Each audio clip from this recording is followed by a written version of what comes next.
Hey guys, दोस्तों मान लो हम 50,000 साल पहले पैदा हुए और दो लोग खाना ढूंढने के लिए जंगल में घूम रहे हैं। अचानक से उन दोनों को एक शेर की आवाज आती है। पहला वाला बोलता है उसने हमें नहीं देखा होगा, चिंता करने वाली कोई बात नहीं है, क्योंकि वो एक बहुत ही पॉजिटिव और ऑप्टिमिस्टिक आदमी है। लेकिन दूसरा वाला कहता है मैं तो भाग रहा हूँ। फिर शेर आता है और उस ऑप्टिमिस्टिक आदमी को मार देता है। पेसिमिस्टिक और नेगेटिव सोच वाला आदमी सरवाइव कर लेता है। तो दोस्तों, इस कहानी से आपको एक छोटा सा हिंट मिल गया होगा कि दुनिया में ज्यादातर लोग पेसिमिस्टिक और नेगेटिव क्यों होते हैं।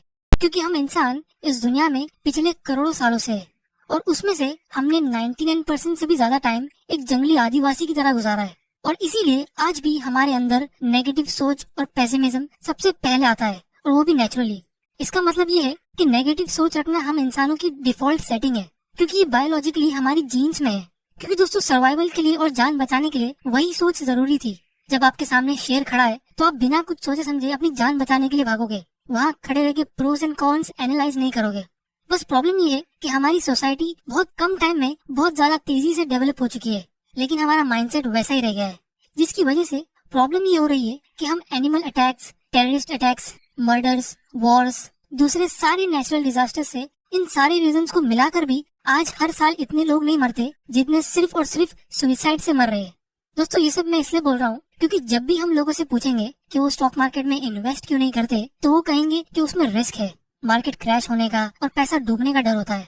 उन्हें ये नहीं पता होता है कि खरीदना क्या चाहिए, कब खरीदना चाहिए, मार्केट फ्यूचर में कौन से डायरेक्शन में जाएंगे। इनफैक्ट बहुत लोगों को यही नहीं पता होता है कि स्टॉक मार्केट होता क्या है।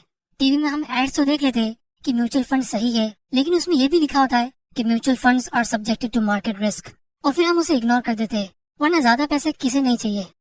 तो दोस्तों, आज की इस वीडियो में हम ये 3 इम्पोर्टेंट चीजें जानेंगे कि स्टॉक मार्केट होता क्या है, ये रिस्क और मार्केट रिस्क क्या होता है, इसमें इन्वेस्ट करने का रिस्क कितना है और रिवॉर्ड कितना है, और लास्ट में मैं अपना एक मैसेज ऐड करूंगा और मैं ये भी बताऊंगा कि इसमें इन्वेस्ट नहीं करने का रिस्क कितना है। तो दोस्तों, वीडियो को एंड तक देख लेना, क्योंकि ये एक वीडियो आपके अमीर बनने की शुरुआत हो सकती है और आपके स्टॉक मार्केट का सारा डर इस एक वीडियो से निकल जाएगा। इस बात की मेरी गारंटी है। तो चलिए शुरू करते हैं। तो सबसे पहला सवाल जब मैं लोगों से पूछता हूँ कि वो स्टॉक्स में इन्वेस्ट क्यों नहीं करते, तो वो कहते हैं कि स्टॉक मार्केट में तो बहुत रिस्क है और जिसको इस रिस्क से इश्क है वही रिस्क लेगा, बाकी लोग क्यों ले। लेकिन जब भी हम लोगों से पूछेंगे कि इस रिस्क का मतलब होता क्या है, तो सब यही कहेंगे कि आप कोई खतरा ले रहे हो, आपके पैसे डूबने का डर है।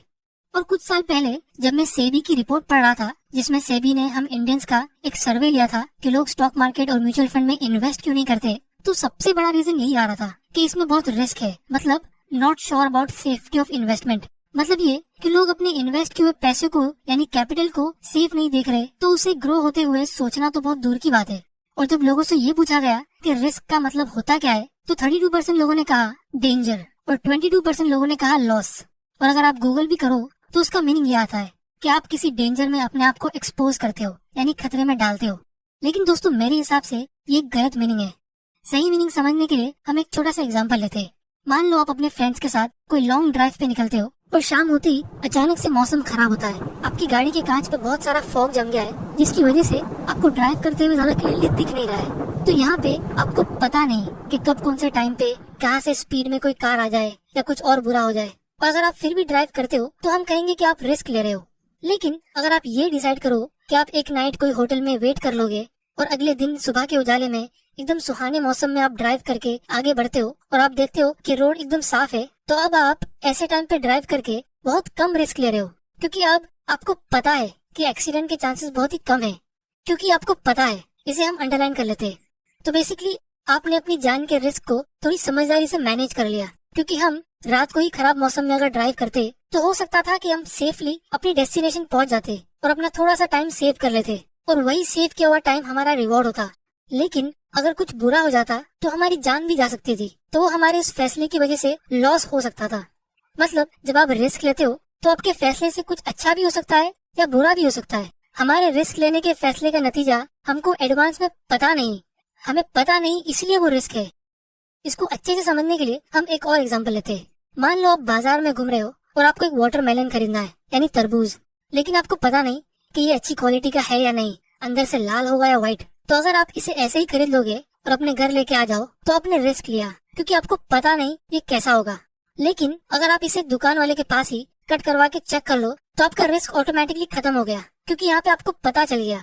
तो दोस्तों अगर आपने इन दोनों एग्जाम्पल्स पे ध्यान दिया तो हमें यहाँ पे एक बहुत ही इंपॉर्टेंट चीज सीखने मिलती है जो हमें अपनी पूरी लाइफ में काम आएगी। वो ये कि रिस्क का मतलब होता है अनसर्टेनिटी, मतलब आपको पता नहीं। क्योंकि अगर आपको किसी इवेंट का नतीजा पता है, यानी उस इवेंट का आउटकम, तो फिर आप उस हिसाब से अपने एक्शंस लोगे।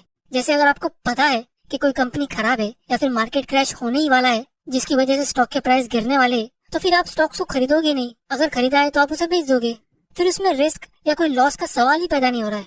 आप स्टॉक को शॉर्ट सेलिंग कर सकते हो जिसमें हम गिरते हुए स्टॉक से पैसा कमाते हैं, या फिर आप मार्केट क्रैश होने से पहले सोना खरीद सकते हो क्योंकि आपको उस इवेंट का नतीजा पता है। तो दोस्तों फाइनेंस की दुनिया में हो सकता है कि वही बुरा इवेंट किसी और के लिए बुरा था लेकिन आपके लिए अच्छा और प्रॉफिटेबल हो जाए। तो किसी स्टॉक का गिर जाना या कोई बुरा इवेंट हो जाना रिस्क नहीं होता है, वो सिर्फ एक पॉसिबल आउटकम है, उस घटना का सिर्फ एक नतीजा। आपको वो आउटकम पहले से पता नहीं था, या आपने जानने की कोशिश नहीं करी, या आप पता नहीं लगा पाए, वो एक्चुअली में रिस्क होता है। तो अगर आप थोड़ा गौर करोगे तो आपको पता चलेगा कि हम अपनी लाइफ में रोज रिस्क लेते हैं। जब आप रोड क्रॉस करते हो, जब आप ड्राइव करके ऑफिस से घर जाते हो, जब आप कोई छोटे मोटे बैंक में अपना पैसा डिपॉजिट करते हो, इनफैक्ट जब आप घर से बाहर निकलते हो, तब भी हम एक टाइप का रिस्क ले रहे हैं क्योंकि हमें पता नहीं कब क्या हो जाए।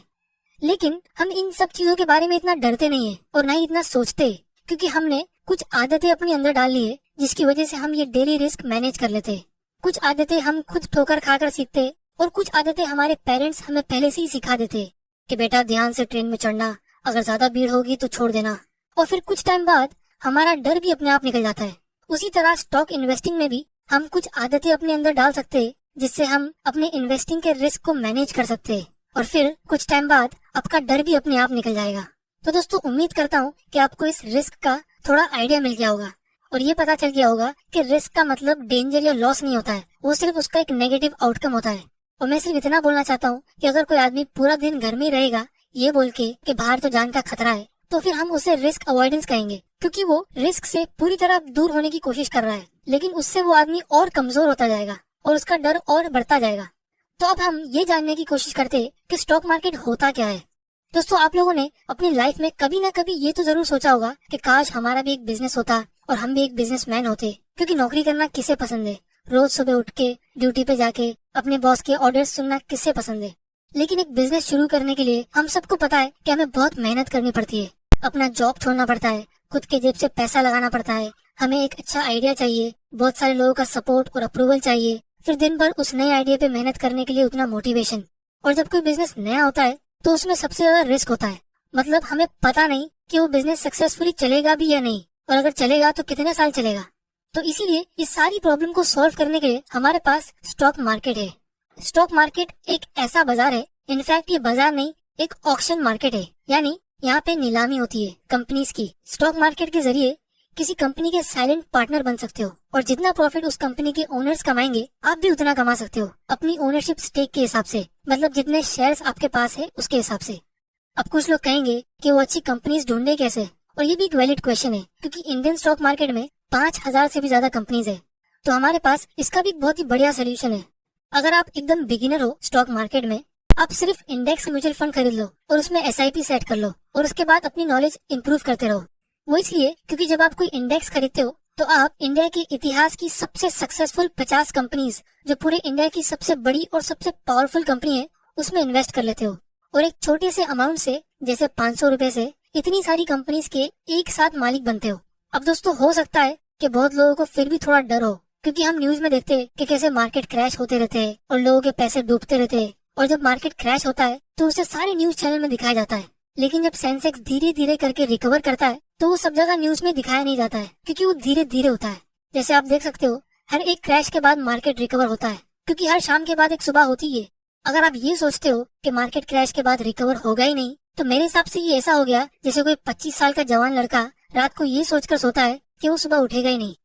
तो दोस्तों फिलहाल के लिए मैं सिर्फ इतना बोलने की कोशिश कर रहा हूँ कि लॉन्ग टर्म में ये ग्राफ मेरे हिसाब से ऊपर ही जाना चाहिए, क्योंकि आज की जनरेशन पुरानी जनरेशन के मुकाबले ज्यादा कमाती भी है और ज्यादा खर्चा भी करती है। इसके मल्टीपल रीजंस होते हैं, जैसे महंगाई बढ़ गई, स्टैंडर्ड ऑफ लिविंग बढ़ गया, लाइफस्टाइल इन्फ्लेशन बढ़ गया, वगैरह वगैरह। और इंडिया पूरी दुनिया की सबसे यंग कंट्रीज में से एक है, मतलब ये कि इंडिया की आधी पॉपुलेशन 25 साल से भी कम उम्र की है और 2/3 पॉपुलेशन यानी हर 3 में से 2 लोग 35 साल से भी कम उम्र के है। जिसकी वजह से मुझे ये लगता है कि इंडिया की ग्रोथ यानी एक्चुअल अर्निंग और स्पेंडिंग पोटेंशियल फ्यूचर में है। अब दोस्तों फाइनली हम स्टॉक मार्केट इन्वेस्टिंग का रिस्क और रिवॉर्ड कंपेयर करते हैं, लेकिन उससे पहले आप लोग मेरे इस सवाल का जवाब देना। क्या दुनिया में कोई भी ऐसा आदमी है जो गारंटीड बोल सकता है कि स्टॉक मार्केट अगले 1 मिनट में ऊपर जाएगा या नीचे? चलो इस टाइम को थोड़ा बढ़ा देते हैं। क्या कोई भी ये बोल सकता है 100% गारंटी के साथ कि कल मार्केट नीचे जाएगा या ऊपर, या फिर 1 महीने बाद मार्केट कहाँ जाएगा, या फिर 1 साल बाद?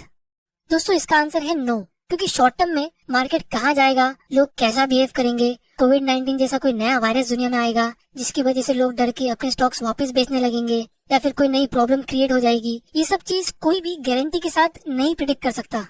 तो इसीलिए स्टॉक मार्केट में शॉर्ट टर्म के लिए जैसे कुछ महीने या कुछ साल के लिए इन्वेस्ट करना रिस्की है, क्योंकि अब हमें पता है कि रिस्क होता क्या है और हमें ये नहीं पता कि शॉर्ट टर्म में मार्केट कहाँ जाएगा। तो अगर आपको कोई भी गारंटी दे दे कि आपका 21 दिन में पैसा डबल हो सकता है, या फिर आपको हर रोज ट्रेडिंग से इतना प्रॉफिट मिल सकता है, तो आपको ऐसे लोगों से दूर रहना चाहिए। लेकिन जब हम लॉन्ग टर्म सोचते तो लंबे समय में मार्केट हमेशा ऊपर ही जाना चाहिए, जैसे हमने यहाँ पे देखा। तो अगर आप 1 या 2 महीने की जगह पे 5 या 7 साल का प्रेडिक्शन करो तो ज्यादा चांसेस है कि सेंसेक्स आज जितने पॉइंट पे है वो उससे ऊपर ही जाएगा। फिर चाहे बीच में एक मार्केट क्रैश भी क्यों ना जाए, मार्केट रिकवर भी कर लेते जैसा हमने यहाँ पे देखा। और अगर आप इस टाइम फ्रेम को थोड़ा और लंबा कर दो, जैसे 10 या 15 साल, तो फिर और भी बढ़िया, क्योंकि सेंसेक्स ने पास्ट में कोई भी 10 साल के पीरियड में लॉस दिया ही नहीं है, जो आप इस चार्ट में देख सकते हो। और ये तो वन टाइम लमसम इन्वेस्टमेंट का डेटा है, वो भी साधारण से इंडेक्स फंड का, जिसमें डिविडेंड्स भी इंक्लूडेड नहीं है। अगर आप SIP करोगे तो ये और भी कम रिस्की होना चाहिए, और इसको भी हम आने वाली वीडियोस में डिटेल में डिस्कस करेंगे। और फिर जब आप कुछ आदतें अपने अंदर डालते हो, जैसे इमरजेंसी के लिए आप एक्स्ट्रा पैसे अलग रखते हो और अपने माइंडसेट को इम्प्रूव करते हो, और तब कोई मार्केट क्रैश होता है जिसमें लोग डर के अपने स्टॉक्स और म्यूचुअल फंड बेचने लगते हैं, जैसे लास्ट ईयर मार्च में हुआ था, तो एकेडमिक फाइनेंस की दुनिया में इसको हम मार्केट रिस्क बोलते हैं। क्योंकि हो सकता है कि आपको वही टाइम पे पैसों की जरूरत पड़ जाए, लेकिन जब आपने अपने लिए इमरजेंसी फंड रखा है और आपको अपने इन्वेस्टेड पैसों की जरूरत नहीं है और आपका माइंडसेट इन्वेस्टिंग का है, तो मार्केट रिस्क आपके लिए बुरा नहीं होगा। इनफैक्ट आप वो टाइम पे ज्यादा इन्वेस्ट कर सकते हो और उस मार्केट रिस्क का फायदा उठा सकते हो। तो इसी तरह जब आप लॉन्ग टर्म इन्वेस्टिंग करते हो तो आप एक नहीं बल्कि 2 तरीके से फायदा उठाते हो। सबसे पहला, आप इस मार्केट रिस्क से अपने आप को बचा देते हो और उसका फायदा उठा सकते हो, और दूसरा, आप कंपाउंडिंग को यूज करोगे। और अगर मैं डायरेक्ट स्टॉक इन्वेस्टिंग की बात करूँ, तो जब आप किसी कंपनी की अच्छे से रिसर्च करते हो और आप कॉन्फिडेंट होते हो कि ये कंपनी बहुत ही बढ़िया है और ये फ्यूचर में बहुत ही अच्छा परफॉर्म करने वाली है, तो फिर आपका रिस्क अपने आप बहुत कम हो जाता है। और अगर आप ऐसी सॉलिड कंपनीज का पोर्टफोलियो क्रिएट कर दो और एक लॉन्ग टर्म के लिए इन्वेस्ट कर दो, तो फिर और भी बढ़िया। अब दोस्तों नो डाउट ये बोलना आसान है, और इस पूरे प्रोसेस में सबसे मुश्किल पार्ट माइंडसेट का होता है। इसीलिए जब आप यहाँ पे थोड़ा ध्यान दोगे तो आपको पता चलेगा कि आपकी ज्यादा नॉलेज ऑटोमेटिकली रिस्क को कम कर रही है। वही स्टॉक किसी और आदमी के लिए रिस्की हो सकता है, क्योंकि उसको खुद को पता नहीं कि उसने क्या खरीद लिया है, और जब थोड़ा सा मार्केट गिरता है तो वो उसे डर के मारे बेच देता है।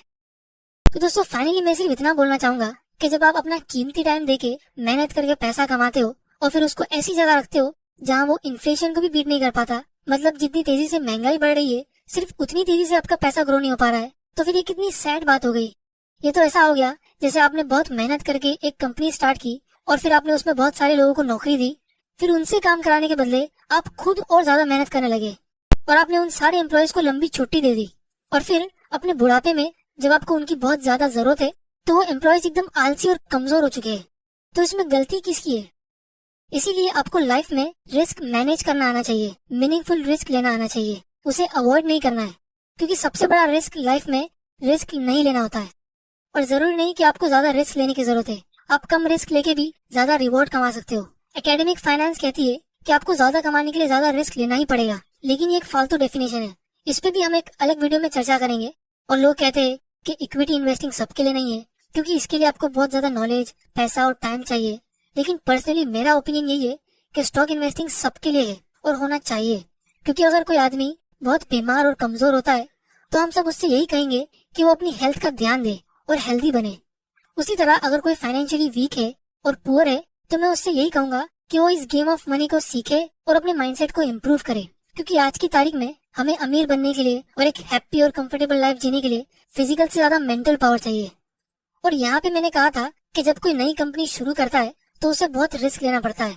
इसका मतलब ये नहीं कि आपको कंपनी चालू नहीं करनी चाहिए, अगर आपके पास कोई बिजनेस आइडिया है और उसे एग्जीक्यूट करने की ताकत है तो बहुत ही बढ़िया, लेकिन अगर आप वो नहीं कर सकते तो कम से कम आप ये कर सकते हो कि एग्जिस्टिंग सक्सेसफुल कंपनीज के ओनर बन जाओ। और सच कहूँ तो ये हिस्ट्री का सबसे बेस्ट और आसान टाइम है फाइनेंशियल फ्रीडम अचीव करने का, और स्टॉक मार्केट हमें यही मौका देता है। और जिन्होंने स्टॉक मार्केट में पैसा गंवाया है उन्हें खुद को पता है कि वो उनकी लालच थी, यानी कम टाइम में ज्यादा पैसा कमाने के चक्कर में, और उनकी लैक ऑफ नॉलेज। तो दोस्तों आप लोग मुझे बताना नीचे कमेंट करके कि जब आप लॉन्ग टर्म के लिए इसमें इन्वेस्ट करते हो तो आपको क्या लगता है, आपका कैपिटल लॉस होने का रिस्क कितना है। तो दोस्तों उम्मीद करता हूँ कि आपको इस वीडियो से ये पता चल गया होगा कि लोग स्टॉक मार्केट से इतना डरते क्यों है, स्टॉक मार्केट होता क्या है, रिस्क का मतलब ये होता है, ये नहीं, और ये म्यूचुअल फंड में मार्केट रिस्क क्या होता है। दोस्तों ये चैनल मैंने इसीलिए स्टार्ट किया है ताकि आप लोगों को नॉलेज, मोटिवेशन और डायरेक्शन मिल सके, क्योंकि इन्वेस्टिंग के साथ एक राइट माइंडसेट भी चाहिए होता है। तो दोस्तों उम्मीद करता हूँ आपको इस वीडियो से कुछ ना कुछ सीखने तो मिला ही होगा। अगर मिला है तो इसे अपने फ्रेंड्स और फैमिली के साथ शेयर करो, इस चैनल को सब्सक्राइब कर लेना और बेल आइकन प्रेस कर देना ताकि आप ऐसे इंपॉर्टेंट वीडियोस मिस ना कर दो। अगर वीडियो पसंद आया तो इसे लाइक करो, नहीं पसंद आया तो डिसलाइक करो। आपका वैल्यूएबल टाइम देने के लिए thank you and good bye.